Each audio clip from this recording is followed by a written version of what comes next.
Was poppin', Welcome, Nicky and Moose. I'm Nicky. That's Moose. What's up, Moose?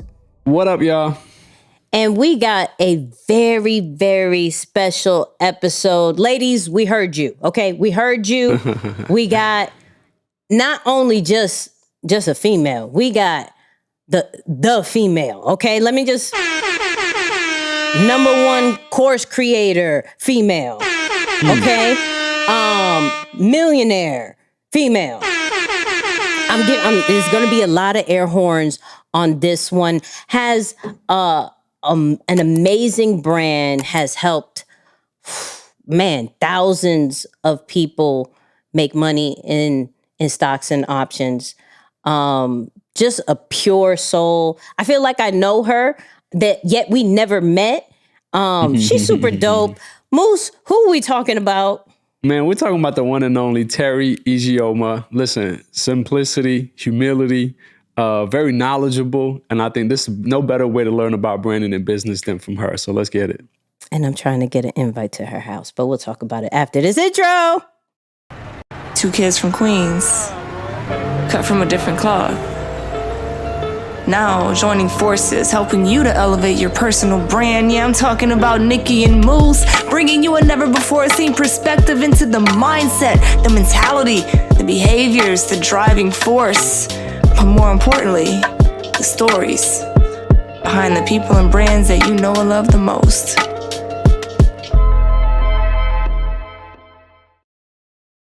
We're not going to make you wait any longer. I promise you, we're not. We got to bring Terri in the building right now. Hey, y'all. Oh my gosh, beautiful? Why are y'all Don't she look beautiful? I'm just saying. Audio you. people, she looks beautiful. Audio, I'm sorry. Yeah. Check the video. Y'all are so amazing, though. Like, that production was dope. Thank you. We try out here. We try. You know what I mean? But look, it was great. First and foremost, let the people know how dope you are. Well, okay, you're humble. So who you are. I'll start it off like that. Let people know who you are, a little bit of your background, because we got questions. I promise you we do. Sure. So my name is Teri Ijeoma, and my last job was assistant principal of an elementary school. And it just got overwhelming. I was crying in the bathroom all the time, had all these different jobs and objectives from principals and bosses. And I said, y'all, I got to go. So quit my job as assistant principal and started traveling all over the world. And I afforded it by trading stocks. And of course, while I was out there putting my pictures on Instagram, people said, wait, teach us how to do it. So started teaching people how to invest, did my first class in Thailand, my second class in Vietnam, then came to the States and said, hey, okay, I can reach more people if I put this online. So went from 2 people online to 20,000. We're the #1 course on Teachable, like you said, highest grossing. And we've just changed lives. That's what we do. That's who I am. Simple yet very powerful. First up, Moose, before I get to you, I promise you going, but can we talk about the slight flex of the first 2 classes? Can we talk about that? Like, that's not, I did it at the library. I did it at my house. No, I did it in Florida. No, why those 2 locations? Just real quick before I go, why those 2 locations? We have been traveling. So when I quit my job, I joined this program that was traveling from one city to the next for a month at a time. So first month was South Korea, second month was Thailand. And that's when the people around me that were traveling with me, they had been seeing me trading. They asked, and they kept asking me to go on coffee dates. And I was like, look, people, I don't even like coffee like that. I would do like a little class at the WeWork and we come together. So, the second place we went was Thailand. So that's why Thailand. And then the next place we went was Vietnam. And they had loved it in Thailand. So they asked for a second in Vietnam. What? Yo. Wow. Okay. Look. Yeah, that's interesting, Terri. So what came first? Was it the passion for trading or the passion for travel? Because it seemed like the trading was able to fund the travel, but which one of those passions came first? Oh, good question. So I've been trading for 12 years now, since 2010, but I started traveling in college. I studied abroad in Spain my last semester. So I lived in Madrid for 6 months, and every weekend I'd go to a different place. Like my first solo trip was Venice, and I got to see the water, and it was amazing. So I guess travel came first, and then later trading. Wow. Wow. Look at that. Wow. All right, I gotta ask. So when trade and travel, right? Clearly that's what you were doing, but at what day or year, if you can remember, when did you say, yo, this gotta be a brand? Like this just can't be my lifestyle. Like I gotta do this got to be out to the world. Like I could do something with this. When was that day? Talk to us about that transition. Oh, good question. So in October, when I was still at the school, my friend had passed away. And it hurt me so bad because like he had just started his life. Like he just had this 1-year-old, he had just gotten married. And I thought if anybody would be around, it would be like me and him to the end. Cause he was like my ride or die. In Chicago, Right. when I was like, let's go somewhere, he was the first one to be like, yeah, let's go. So when he passed away, that showed me that life was too short. And I remember writing in my journal, I was praying to God and I was like, Lord, if I could do anything in the world, what would it be? And it was trade socks because I enjoyed it. I had been doing it as a side hustle and it just was fun to me. And then it was travel around the world. So I put that in my journal in October of 2017. And then, or excuse me, I did that October 2016 because I actually quit my job the following year in 2017 and started traveling and doing just that. And it wasn't a brand to me. It just was, this is what I want to do. Like, I don't want to die and not have seen the rest of the world. And then in 2018, one of my friends who actually had seen me in Thailand reached out to me when I was back in the States. And he was like, look, I really think you need to think about putting your course online. And I was like, no, I don't want to be in education no more. I don't want to teach anybody. I just want to travel on my own. And he bugged me for at least 3 months. Like, no, Terri, I really think you need to do this. And he actually sent me a webinar from Danielle Leslie, and she had talked about online courses. And I remember looking at that webinar and saying, okay, yeah, but I still think if I do anything, I'm going to do it live because I just enjoy seeing people live. And later that year, when I finally did the first live in the States, 71 people showed up. And in Danielle's thing, she had said, okay, you don't have to have it made already. Just tell them you have an online course. So in that class, it was May of 2017. I told them, no, excuse me. This is May of 2018. I told them, okay, I think I have a class. If anybody wants to buy it. And I had priced it at $1,000. Well, it was $2,000, but I said 50% off, $1,000. I'm thinking nobody's going to buy this course. Nobody's going to pay $1,000 to learn from me. Girl, 2 people did. And so now I had to go make this course for 2 people. Tell the people you celebrated with those 2 people though, or did you get anxiety? What happened? Man, I was both excited and disappointed at the same time. I was excited that they wanted to pay me money, and I was mad because I had used this as an excuse for so long. Like, if nobody buys the course, then I don't have to make it. I don't got to make it. I could just keep traveling and living my life if nobody buys it. So when they did, I was like, oh, shoot, now I got to go make this. I got to teach them. And what was so cool, people always ask me like, well, Terri, how did your course get started? Like literally, I just gave everything I had to those 2 people. So I would write the curriculum, I would make the first part, and I thought of everything I needed to know to learn how to trade or that I wish I had known. And so I would make the first part, and then I would invite them to my house and I would teach it to them. And I would look at their faces and see if they were getting it. And if they didn't get it, I'd go like change it up and then invite them back to my house and teach it to them again. So like that's how my course got started. I literally was trying to teach 2 people to be the best traders they could be. Wow. That's pretty cool.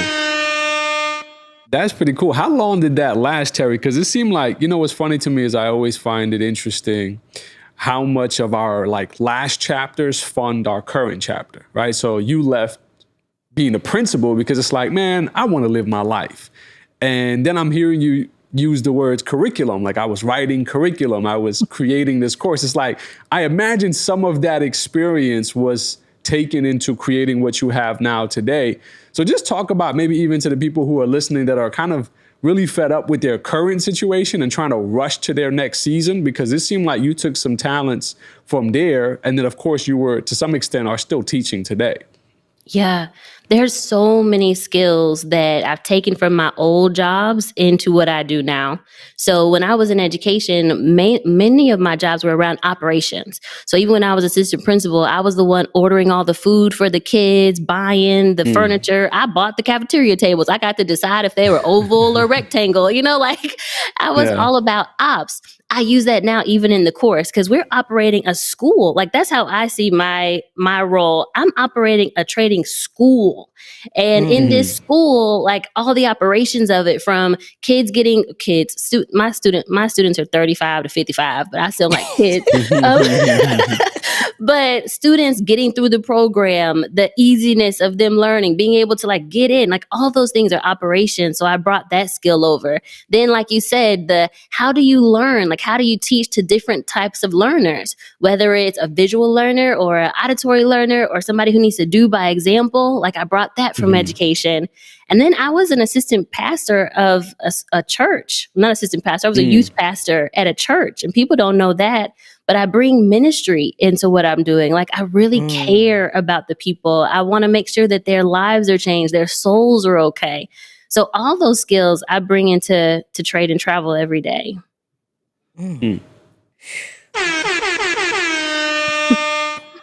All right, so talk about the moment that you were like, yo, this is something. Like, it's working. Like, okay, I put it out there. I got 2, but what was that real moment that you were like, oh no, this is like, could be an empire. This could be something way bigger than I just thought what, the trade and travel from a surface level is. This is going to be huge. Yeah. There was 2 of those times. One was when I was teaching live. So that first class in Dallas, that one in May where 2 people signed up. When 71 people showed up for me to teach them I called it like how to get into the stock market or intro to the stock market, something like that. When 71 people showed up and I had charged them like $60 or something. So I think in the end, I made like $3,000. Right. Y'all do not know how excited I was because my assistant principal salary was $4,000 a month. So I'm like, this one class just did all of my salary and they came to listen to me. So at that time, my mindset was, I'm just going to teach one live class a month. And then that's what I'll do. I'll teach a class and then I'll go travel and I'll come back and I'll teach a class. So that was a turning point that said, you know what? Like, this is something. And then down the road, so after I had those 2 people sign up for the online course and I had gone from May through October teaching them, I decided, okay, I'm going to do an official launch to my Instagram list and tell them I have an online course. Because up until then, nobody really knew that I had a course, except the live people, right? So I said, I'm going to do a launch to Instagram, and 30 people signed up. Y'all don't know how excited I was to have the first 30 people in a cohort. They signed up to come hear me, like to come hear me teach. That was, this is a thing. This is a thing. And people were having results too. Like I had one girl who was like, I want you all to keep teaching. So I need you to have a VIP. I didn't have a VIP program at the time. It was literally just the first 4 weeks. Now my course is 8 weeks, but I didn't have a VIP, but several students in the class asked for me to keep teaching. It's a thing. Like, and then people were having results. Like one of them was like, yeah, so I usually make $10 an hour in my job, but I just made $200. That's 20 hours that you just saved me from work. Oh, this is a thing. Wow. Yeah. This is a thing. Wow. That's powerful. I want to jump in, and I love that you said you were in operations, right? Because like me being really business minded and caring about the business side of things, I know that yes, there's emphasis put on the front end, say to launch a product or to market a product or a service. But a large part of success comes in the operations, because once you go through that first phase, now we have to follow through on what we promised. We have to have some infrastructure and some processes that are really well put together so that we can deliver effectively or efficiently. So there's a lot that happens after that. So talk to us a little bit about how you kind of just started, again, taking some of that experience, but maybe even changing it up a little bit, because you're in a virtual environment, you're teaching adults, no longer students, and now applying that business acumen. What were some challenges maybe that came up along the way, or things that you had to adapt and adjust so that you can really run the business effectively? Yeah. This is what I think differentiates the good creators from the great creators. The great creators care about their students and their students' success. So when you say like what happened after, I literally taught the class myself every week for 2 years straight. I was on coaching calls, and the class was 8 weeks, but at that time I would do each week two weeks at a time. So I would teach for 8 weeks straight, making sure that the students in the class were getting it. If they didn't get it, I would redo the course, and then I would take a couple weeks off, and then I would do a whole nother reteach the whole class, then make sure that it was still good, and then change it up. All right, they didn't get this, they didn't get that. So I retaught the class for 2 years straight, making sure that they got it. And now it's more evergreen, and it can go on I don't have to look at it, but it's because I put in the time on the front end and I made sure that my students were actually learning. And then on the top of that, because they were learning, they were my biggest marketing tool. Like most of my business comes from referrals. There was I didn't get to do Facebook ads for the longest. I just started doing Facebook ads this year. I made my first 10 million without Facebook ads because people were doing word of mouth. Nope. Hold on. Wait, first of all, you're not going to speed past that like you didn't just say what you just said. Gotta bring you back, Terry. We gotta bring you back. You said not 7, but 8. So yeah, tell us now.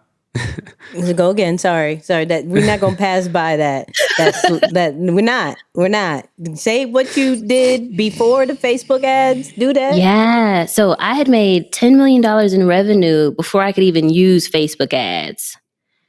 And my class was really cool because I know you all are all about marketing and the journey. So my company, Trade and Travel, we've done over a ton, millions and millions and millions in revenue. Yeah. And the whole, the first 3 years, we couldn't use Facebook ads. So it was all word of mouth and partnerships that helped us to get there. And to what I said, yeah, we had done the first 10 million with ads. I'm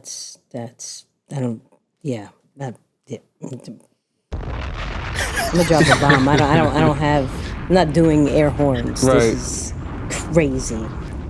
Moose, is it your turn? I don't even know what turn. I have no idea. That was too good. Okay, look. You threw off our rhythm, Terry. Yeah, we have this whole flow, and that threw me all the way off. Okay, so I'll go. I'll say this. I first was introduced to you through YouTube, right?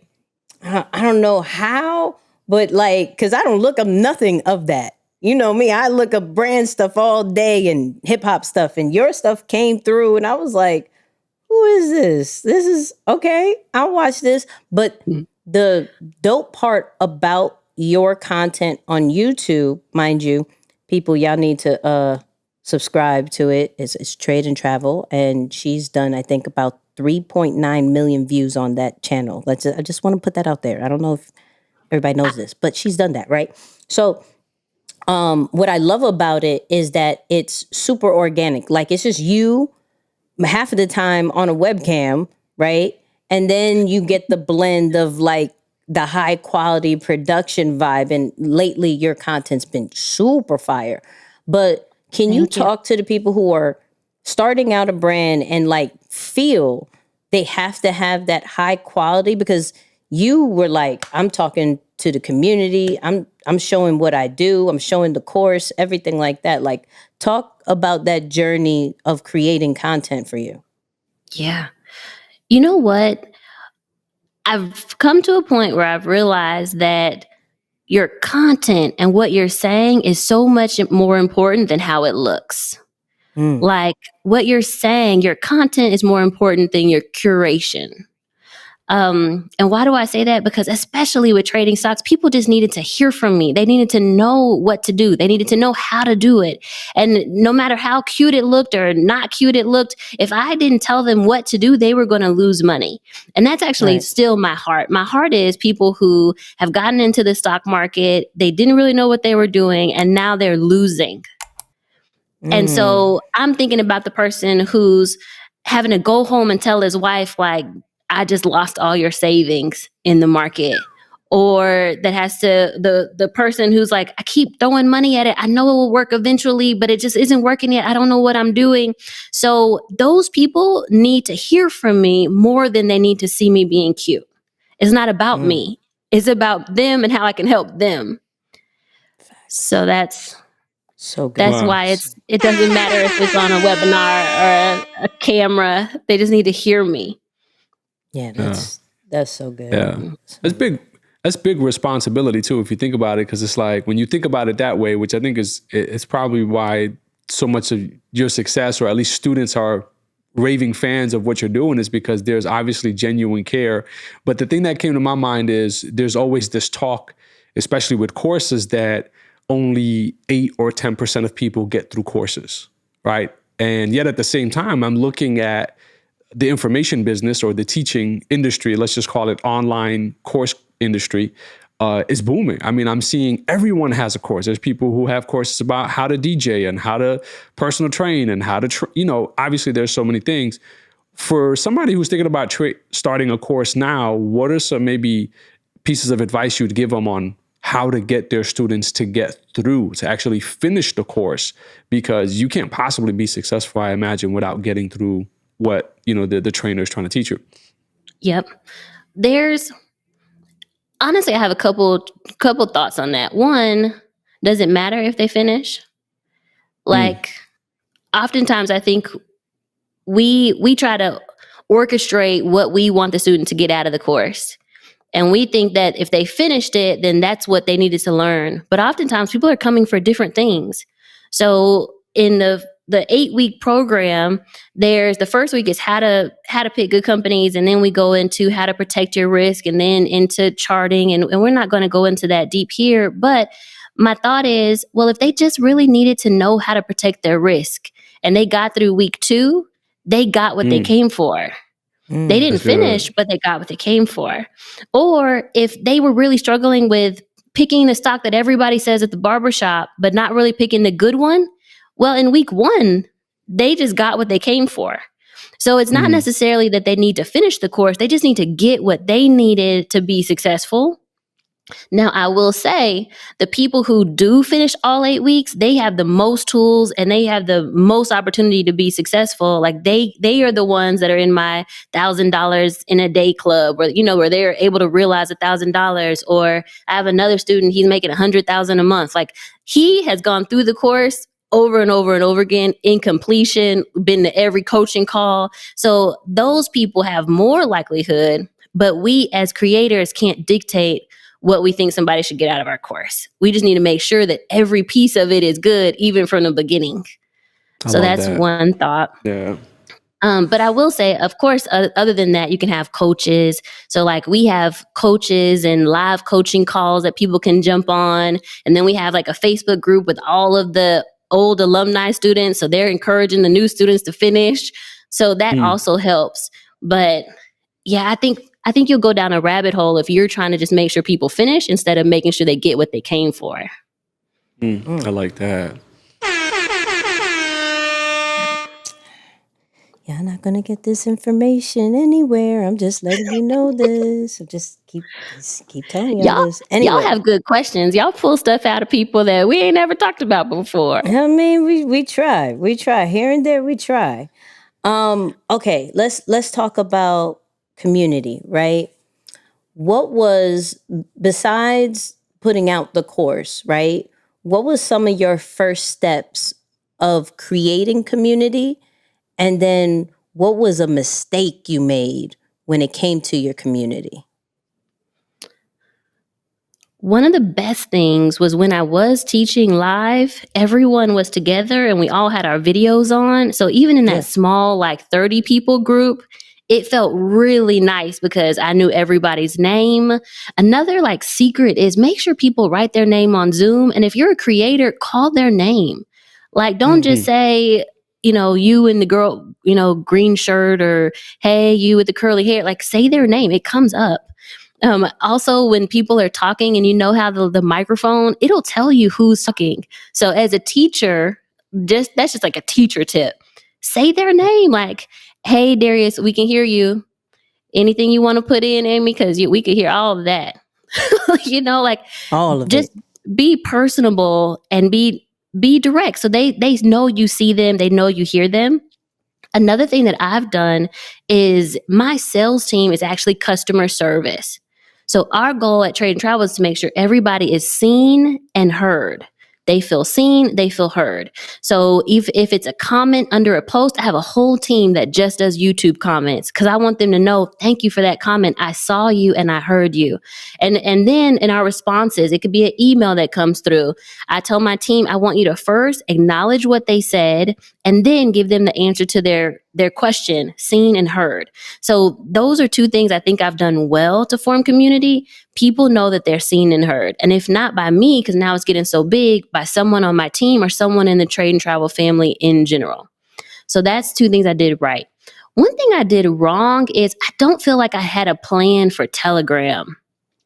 And that has been where, like, now we have meetups across the world, really, like every state. Trade and Travel students get together and they have little get-togethers and meetups. And then overseas in London, they've been asking me when I'm going to show up to their get-together. So it's now become this like live, in-person, moving body. But a lot of things are coordinated through Telegram. And so I wish that I had done better about creating a plan on the front end for us to scale in that more personable way so that we could control the narrative. Now we got people trying to pop up and say what they want to say. And I'm like, I ain't say that. That's not how I taught it. What are you talking about? So that would be the thing I messed up. It's okay. We all mess up. Just we all. Yeah, Terry, you mentioned team, so I definitely want to dive into that piece because I think, every business scales with good people. You need a team, and that's an important aspect of it. Of course, we work with Brother Sean, who helped us coordinate this too, so that was great. So tell us about, now stepping into not just being a creator and the main teacher or coach on a program, but we've talked about the business part, but now you're trying to hire people. You're looking for the right people and you're looking to put teams and things in place. Talk to us about that a little bit. Like, what have you learned along the way, or what are some things that you use to make sure that you just got the right people in the right places? Yeah, I'm going to speak from a CEO of a $300 million company, right? Perspective, and then tell creators that are trying to get there, how do you do it? So in the beginning, when it's just you got to know everything. And I encourage you to know everything. One of my friends, she was like, well, I'm only going to focus on the things that I do well. I'm like, girl, it's just you right now. You do everything well because you got to do it all. Know everything first. Then as you start building, I encourage when you're that mid-level, start looking at agencies. You don't have to hire everything in-house. Agencies are great. Like social media agencies, shout out to Sean with School's Over Now What? That's who you were talking about before, Moose, and Drew from Build Your Own Brand, or the O agency. Like, they are the ones who actually helped put together the podcast you all were talking about, The Power of 1 Million. They're an agency, but they come into my team and they treat it like it's their own. So love them to death. Nice. So the mid-level, I would say, I would encourage people, use agencies that know how to do their thing, because that'll give you as a CEO more time to breathe, because those agencies are experts. But then I would say when you get to the higher levels, it's time to start bringing people in-house. And I just shout out to our girl Connie Falls. Like I was just talking to Connie earlier today about systems and people, and we now have to hire 37 people, and then we just added some more folks. It's gonna be like 43 people to really make this system run smoothly. But I think now is the time where it needs to be in-house. That's good. Ooh, 40, 30, some people. All right, you got that. 30, 40? 30, 40. All right. Real quick, I was just gonna say the thing about it is that I'm learning that I am a corporation now. In the beginning, I was just a creator. Then I went to being a CEO, and now I'm a corporation. And I need to act like a corporation. When did you figure that out? Probably like a month ago. It's been recent. Okay. It's been recent. Okay. But I've been thinking about it because, of course, y'all know I'm a trader. So I'm always looking at companies and evaluating companies. And now I'm realizing, Terri, you're a company. Like your trade and travel business is a school. It is a full corporation. So we got to act like that. We got to act like, how is our revenue coming? What do our expenses look like? What do our people look like? What is HR? What is our forecast for the 5 years from now? Like that's what we're talking about. It's no longer just Terri makes millions. It's our team and our corporation makes millions. Talk that talk. I had a whole question that threw me off again. Great. Okay, no, that was good. Okay, no, I'm gonna bring it back. Okay, so there's one thing that I super love about you when it comes to like your brand. Like it's still very like personal. Like it's not just the course and the students and everything. Like when, for instance, shout out to everybody who uses Instagram. She was getting busy on Instagram Reels with these little skits and things like that.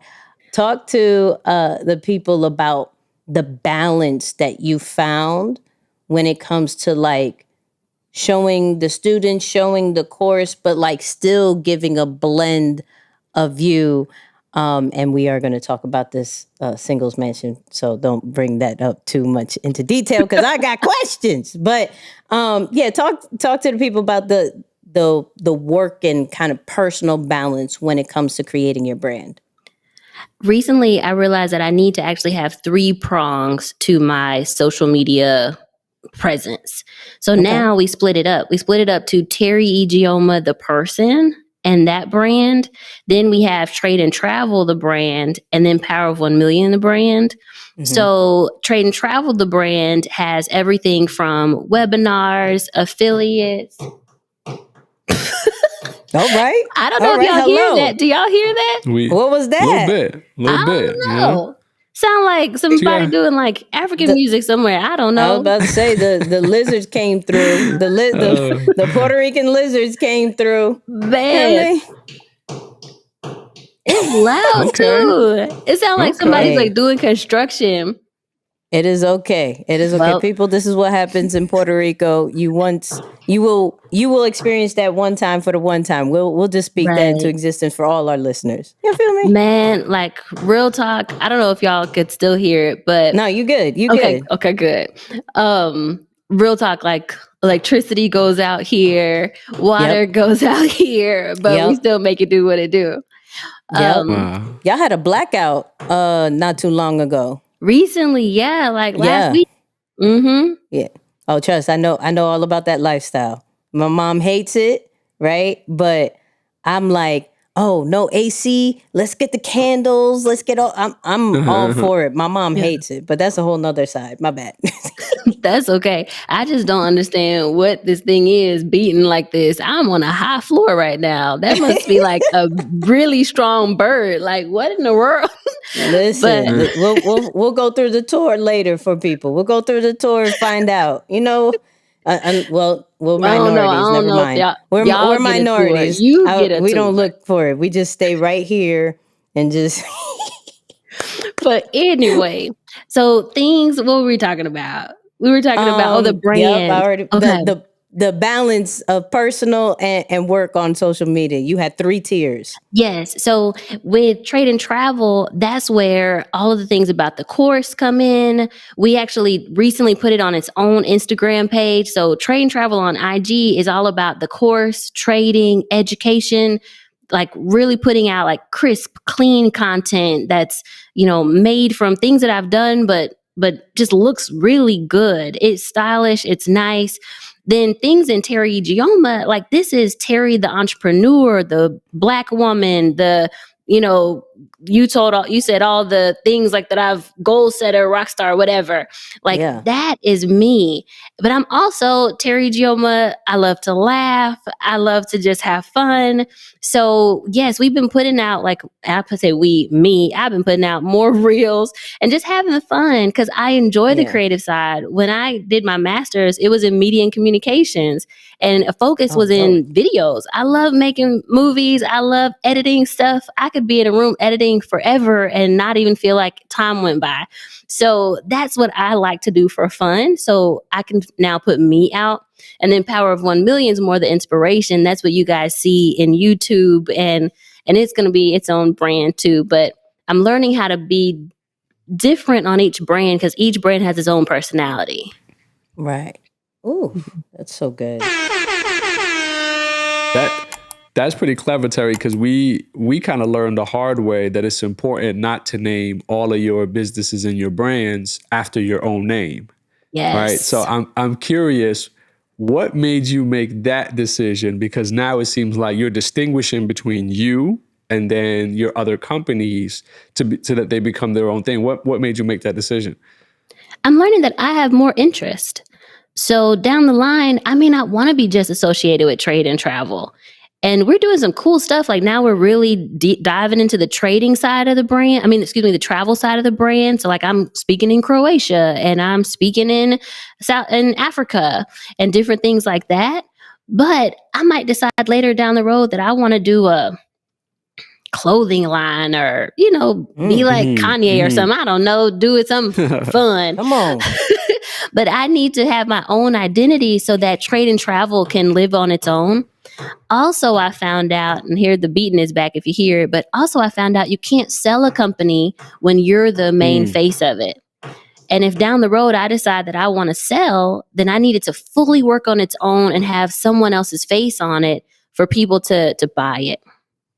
That's so, I want, real quick, I'm going to just double back because I feel we're just now as Black and brown folks starting to get the concept of business or one of the main purposes of business, which is you start companies to sell them. I think more of us are starting to realize that. Just give us your take on that real quick, because I love that you said that if I want to sell, and I think some people are so caught up on ownership, which is important. We're huge advocates for ownership, but there is some time that comes where you're like, okay, it's time to move on to something else. I'm actually going to sell. Talk about that a little bit.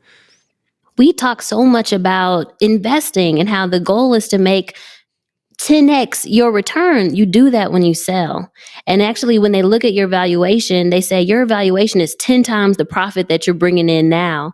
So just knowing that in your head, you can work really hard, get to a certain level of profit, but you're not going to make 10 times that until you sell it. That's what when you'll actually exit and get the money and value. So that's something that I think about all the time. I'm doing really well and it's great. I would love to leave a legacy to my kids and family and have the course be around. But it also would be just as big of a legacy if I get 10 times what it's worth, use that money to do something else and have an exit. Wow. Okay, I'm gonna go little sad part. All right.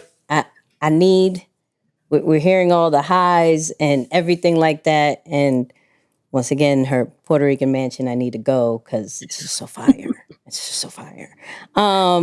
But we need to hear, when did you think about quitting? Like, when did you think like, yo, the trade and travel is cool, but this ain't it. Or you doubted, or, you were like, this ain't fun no more. Like, talk about those kind of times and like, how did you get out of it? Yeah. 2020 was tough for me. It was a really hard year. And I know we can say that it was a hard year for everybody, but like it was hard because we were inside. It was hard because like I'm a touchy feely person and I'm sitting here by myself. My mom was there, so I can cuddle with her, I guess. But like, we're just not Right. around people. And then on the same token, like we had all these things against Black people that just felt like we had no control. So on top of the fact that we're in the house, we're depressed, and then on top of that, like everybody talks about 2020's the stock market after the fall, but I was trading before the fall. So like just even thinking about your money and all the emotions we went through financially, your money falling out of nowhere, like it just seemed like you fell out of the sky. And then, yes, it starts growing, but so many things in the stock market just didn't make sense that year. Companies were getting valuations that, like, you knew they would never grow into that. Like, it just didn't make sense. The economy is falling, people are unemployed, but the stock market is going up. And so there were just so many things. So, and I want to put out there, yes, at the same time, I also had one of my best years that year. And that was the biggest year for the course. And there were a lot of wins, but emotionally, 2020 was a tough year for me. And on top of that, there were times where I was trying to get into new markets for the course. Like I went into a publication that's not Black people, and they were saying so many negative things. Like, how could she know what she's talking about? Where did she learn? Someone had the audacity to say, well, she doesn't have MIT on her LinkedIn page, so she must not have gone. What? Oh, How you wow. gonna tell me where I went to school because of what you saw on LinkedIn or social media, right? So the comments have been something I've had to work through. Getting through the negative comments, getting through the people that don't really believe you or trust in you, knowing that you're putting so much effort in, but that at the same time it's just not being seen. Those things are tough. And it's really sad when you don't have to do it. When you're thinking to yourself, I ain't got to be here. Like, I don't know about y'all, but I really could leave and I'll be just fine. So that's the hardest part. Wow. That, yeah, I can, I definitely understand, because I imagine you earn a living through trading. So it's like, well, I can certainly just disappear from a teaching side and still just generate my income that way. And then, of course, having to navigate that can be tough. So what changed? What changed? Like, what's the fast forward? We're now in 2022. What's the thing that makes you say, oh, you know what? I'm still going to show up. I'm still going to be me, and I'm going to still grow. What changed? Yeah. I still love the students. Honestly, that's really it. I still love the students. I love my friend who was like, I'll never be a trader, and then sends me a text message. I just paid for my mom to go on this trip with trading. Like, Wow. just, that's crazy. Another person, I talk about her a lot, but it's just so cool, the concept. She renovated her kitchen with the money she made from trading. But the cool thing is, like, she had like $30,000. That's how much it was going to take to do the kitchen. She could have just taken that and paid for the kitchen. But she was like, no, I'm going to trade it. And within I think it was almost less than 3 months, but let's just say less than 6 months, she had paid off the kitchen with trading money and still had that 30,000 in her bank account. Like that kind of stuff, like that's revolutionary. And I still think about, like I said, the people who got to go tell their family that they just lost money. And like, I've been there. That was another time where I wasn't sure I was going to keep going, because after I had quit my job, I had a huge loss. I lost $26,000 overnight. And right? And at that time, like, I'm still an educator salary and I'm traveling around the world. So the things coming to my head are like, dang, I got to go back and get a job. I got to tell my mom that I didn't make it. Like, I got to figure out how to get this money back. Cause I also was stupid. I had used some like credit cards to try to fund the trading. So now I got to pay back these credit cards, all these things that were crazy that I would never tell anybody else to do. But I had to work myself out of that. So I know what it feels like to lose, and I know what it feels like to have to come back out of a big loss in trading. And Okay, let's bring some personal side to it. Okay, so you were in a singles mansion. Hello. Now, okay. Shout out to Anthony O'Neill. We had him literally before that had premiered. And I didn't know you were on there. Like I saw content a little bit before, but I didn't know you were on. And then I was like, this is why I love her so much. This is great, right? Talk to the people, because we're big on like showing the expertise first, then showing your community more about you. Like, when did you know, like, okay, they got to know this side too? Like, was it uncomfortable? Are you still uncomfortable with it? Like, are you out here like, no, where is my man? Hello, where is he? I'm in Puerto Rico. Hello. This is why I moved there, because I want me a little Puerto Rican poppy. Like, I'm out here. So talk to the people. Don't mind me. I'm silly. But talk to the people about that side of you. Like, I got this established, but when did you feel comfortable about it? About this past year, I think people have always known that I'm single and I'm a single Black woman out here in these streets, loving it. Yeah. But more recently, I decided that like I still love the ministry side of things too. And I still love like pouring into people. And there's a big ministry around. So y'all are like the third person to know, but something that we revealed on the Singles Mansion that got cut out, but then it was on Dear Future Wifey podcast. So I'm also a virgin. I've been saving myself for marriage. Come on. Yeah. Let's celebrate that. That's a rare situation. Let's go. Celebrate you. Yes. Let's go. And more recently, I've decided to start talking about it because it just shows that I have a commitment to God. Like, I've dedicated my life to God. And right now, so many people are feeling like, well, religion is stupid, that you can't live a life that's pure, that there's no way to do things. But like, I guess the point is, there are people out here that are completely still devoted to the Lord, still believe in Jesus Christ, and still killing it financially. And it's okay to do both. Like, you don't have to sell out. You don't have to give your soul away to the wrong people. You don't have to fit in. Like, it's okay, and God will still bless you. So that's something lately that I've just wanted more people to know that part. And it's crazy, Nikki, because lately, doors have been open to me because of my financial standing. Like, I think about the Breakfast Club.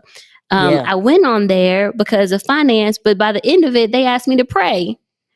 And so, like, there's a scripture that says your skill, your talents will open doors for you or something like that. And it really has been doing that. So I just want more people to know that you can still believe in God. You can still love the Lord, have a saved life, and do well. So good. Wow. That's what's up. That's what's up. You do, I will say, you do have a very like cool, calm spirit to you. Like, just all along, even in your voice, is like that very chill kind of energy that you give off. I'm curious as to how you've navigated, or I don't know that you ever had any, say, fear or anxiety around stepping out onto social media and literally putting all that information, because that is still pretty private information, right? I'm sure you've held on to that for quite some time. How did you gain, say, the courage to now say, okay, I'm going to put this out on social, I'm going to do more, and I'm actually going to put a lot of my content and my creativity out there for pretty much the world to see? That was it was a bit hard, especially when you have parents that are like, don't talk about money on social. And now lately, like, because I've been investing, like, we talk about money on social media, and like, we've had to think about security, especially now that my numbers have gone up and our numbers for the company have gone up. Now, do you get security for that? And then, y'all know I'm a single Black woman, so now I really need security. Yeah. Right. I'll tell you the truth, Moose. I don't have a solution. I'm just working it out. Like, now we've gotten security. Now I'm a little more tailored around what I say. Like, there was this YouTube video that came out and literally showed people exactly where I lived. And then I mean, I can't go back. I'm unsafe now. You just told the world how to get to me. So that kind of stuff is scary. And I don't really have a solution yet. I've still been putting stuff out, but now like I even have so many imposters on Instagram. I'm scared to like put something out because they're gonna pretend it's them and use it. So I don't know. Right. I'm just working through it. Wow. And pros and cons of creating a super dope brand. I just want to put that out there. Just put that out there. Look. Okay, I got two more questions. Let's talk about the Power of 1 Million, because that's a super dope like series, right? You got some of our favorites. Shout out to Jeremy, shout out to Shans, but what made you do this series? You said it's a podcast, right? Yeah. And I didn't even know it was a podcast. It just looked so great on YouTube. I was like, this is fire. But yeah, tell us about it. What, maybe give us some like who guests to expect, and because first off, let me say this. The houses that you be going to are fire. I was telling Moose offline, like, yo, they get like the fire, like it has a bowling alley, it has a basketball court, it has multiple. I don't even know where she finds these things just to create content. Why are we doing it this way? So like, talk to the people about that, like, because we're big on content series. So I'm like, what are you doing with this? Like this ain't just a content series just to have a content series. So I want to know all the details. Power of 1 Million actually started in 2020. It started in South Africa. So I was, y'all know I like to travel. First of all, you're not going to speed past that like you didn't just say what you just said. We travel to New York, Houston. Yeah, we travel around the world on this episode. I think we visited every content. Right. We visit every content. It's been safe to say. We visit every content on this episode. And I've been to Australia too. We'll just add that to all the contents are touched. Beautiful. There we go. It's safe to say. But yeah, so in beginning of 2020, I was in South Africa and my team and I were trying to think through, well, we want to find a way to get more emails and continue to grow our brand. And at the same time, we had just launched we were helping 1,000 students to make $1,000 in a day. And so if you help 1,000 students make $1,000 in a day, that's $1 million that our students could generate in a day. That's the $1 million a day campaign. We had started that campaign, but then realized that people couldn't even aspire to $1 million of anything because they had never seen it. They had never seen anybody that looked like us do it. So we said, well, why don't we create a webinar series where we bring people in that have hit $1 million of something? And it actually, like, shout out to your hat. I remember your hat said, earn your leisure. Troy and Rashad were actually on it too. They were part of the webinar series back in 2020. So we brought in these like really dope people and I just interviewed them and said, hey, share your story. Let us know all the millionaire people. And we did it for about 12 weeks in the first part of 2020. And it was a lunch and learn. People would sign up for the webinar. We got their email. And then at lunch, they would eat lunch and watch our webinars. Yeah. And then we kind of I let it go and didn't touch it again until when Sean and Drew came to me and said, hey, Terri, have you ever thought about a podcast? And I was like, no. But like, I had this Sean concept. wants everybody to have a podcast. I love Sean. Yes. I was like, no. I said, but I have this thing I used to do. Like, we did this Power of 1 Million thing. And he was like, well, what if we bring that back? And I'm in a season now where I only do things that excite me. So I'm excited by hanging out with my friends and cool people. And I'm excited by going to cool houses around the world. Yes. So, I told him, if y'all could bring some cool people to cool houses around the world, then I'm down. And that's what we do. Listen, real quick, Isaiah, I need you to show the cool houses on this footage, please. Because the houses are amazing. That's all I gotta say. That's y'all gotta check out that series for real. Yeah. No, this has been awesome, Terri. I mean, we similar to what you mentioned, we kind of started our show and podcast during 2020. And it was kind of by mistake, right? We were just doing stuff because we were locked down and all that. And over time, it really came together and we were like, man, this is the perfect way to be able to give people honor and really just pay tribute and give them their flowers while they're still here. And I know a lot of people are kind of up on that now, but that's just our way of doing it. And I think this episode shows why we think you're one of those people that's worthy of that, right? Believer, you care about people, you want to teach others, right? And you're still obviously able to walk in your own light, which is incredible. So definitely this is our way of saying thank you. I'm sure Nix might have some of her own words. I'm just going to say that and definitely saying we appreciated this conversation. I'll give it to you, Nix, for the final question. I didn't even got nothing. I just wanted to say thanks. This has been dope. Yeah, and I have to say the same thing. Like, you know, like, I already feel like we rock with each other, yet we never met and hanged out or anything. I got to change that. You tell me where you are. We got to change that. You know I'm in Puerto Rico. Come on down. Listen, come visit your family. Don't play with me. Don't play with me. I need pan de queso quick. But anyway, okay, this is going to go.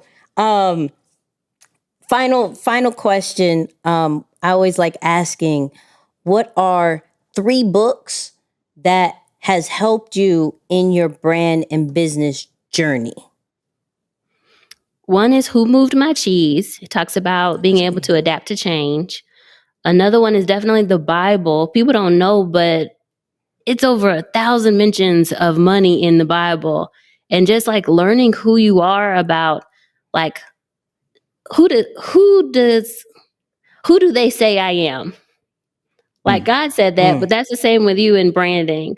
Who do they say I am? Right. So that's good.